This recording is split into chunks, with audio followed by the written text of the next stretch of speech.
Olá! Hoje a gente vai conversar sobre uma sensação que muita gente carrega pela vida toda, sem nem saber direito o que é. Um tipo de vazio que não tem a ver com fome de comida. E se a origem disso tudo estivesse lá atrás, no nosso primeiro lar, antes mesmo da gente nascer? Pois é, essa é a grande pergunta. E se aquela apatia, aquela sensação de que está sempre faltando alguma coisa, não tivesse nada a ver com o estômago, mas sim com uma necessidade emocional que ficou sem resposta lá no comecinho de tudo? É por aí que a nossa investigação começa. Então, para começar, vamos dar uma olhada numa condição que, por fora, parece muito com desnutrição, mas que na verdade tem raízes bem mais fundas nas nossas primeiras experiências de vida. Pode parecer estranho, mas isso é mais comum do que se imagina. É um sentimento de assistir a própria vida meio de fora, sabe? Sem conseguir se conectar de verdade com a alegria, com as coisas. Uma apatia que parece que veio do nada. Mas será que veio do nada mesmo? Para a gente começar a entender esse vazio, tem uma palavra-chave: marasmo. E o pulo do gato está aqui. Não existe só um tipo. Existem dois, e entender a diferença entre eles é a primeira grande pista para desvendar esse mistério. Bom, esse é o marasmo que todo mundo conhece, o dos livros de medicina. É um problema físico, bem direto. Falta nutriente, o corpo definha. A solução? Comida. Simples, né? Mas a história não acaba aqui. E é aqui que a coisa fica fascinante. Um psicanalista chamado René Spitz começou a notar uma coisa muito esquisita em orfanatos. Os bebês eram bem alimentados, estavam limpinhos, aquecidos, mas inexplicavelmente eles paravam de se desenvolver. Ficavam apáticos, tristes e, em alguns casos, chegavam a morrer. A descoberta do Splits foi genial. Ele percebeu que a causa não era a falta de comida, era a falta de afeto, de toque, de colo, de conexão humana. Era um marasmo da alma, uma fome de contato que nenhum alimento no mundo poderia curar. Isso leva a gente a uma pergunta ainda mais funda. De onde vem essa necessidade tão básica de conexão?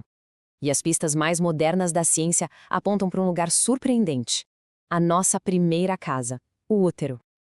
A gente tende a achar que a gestação é só um período de espera, né? Mas, na verdade, é um canteiro de obras frenético. É ali que a nossa base emocional, a fundação de quem a gente vai ser, está sendo construída. E o que acontece ali fica para sempre. O mecanismo é impressionante. Quando uma pessoa grávida passa por muito estresse, o corpo dela produz cortisol. E esse hormônio atravessa a placenta e vai direto para o cérebro do feto, que está em plena formação. É como se o bebê recebesse um memorando dizendo: olha, se prepara, porque o mundo aqui fora é um lugar perigoso.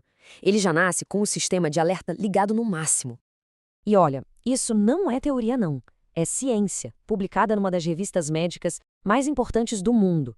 Pesquisas como essa confirmam essa ligação direta. Cuidar da saúde mental de quem gesta é, na verdade, um ato de prevenção para a saúde mental da futura geração. Certo. Se esse trauma pode começar tão cedo, como é que o corpo se lembra disso por décadas? Agora a gente vai para a próxima peça do quebra-cabeça. Como o nosso corpo cria uma defesa física para uma dor que é, na sua origem, emocional.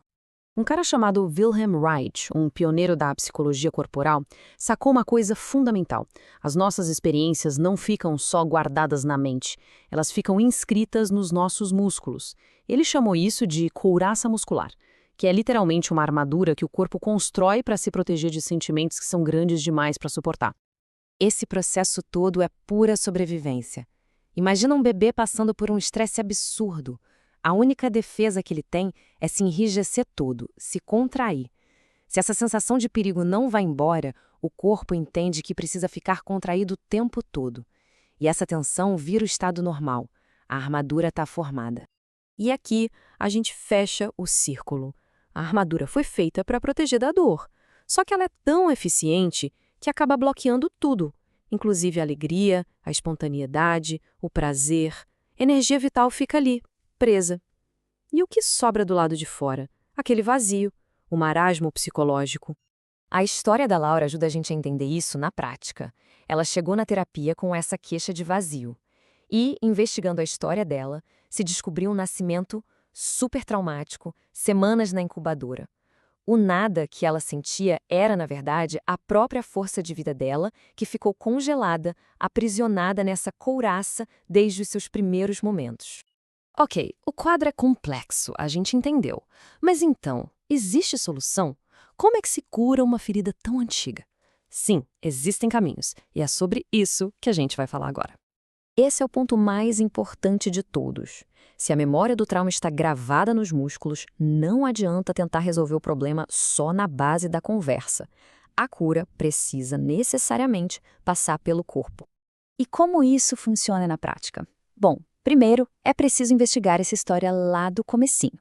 Depois, existem terapias que trabalham com respiração, com movimento, para ajudar a derreter essa armadura aos poucos. E claro, talvez o mais importante seja a prevenção.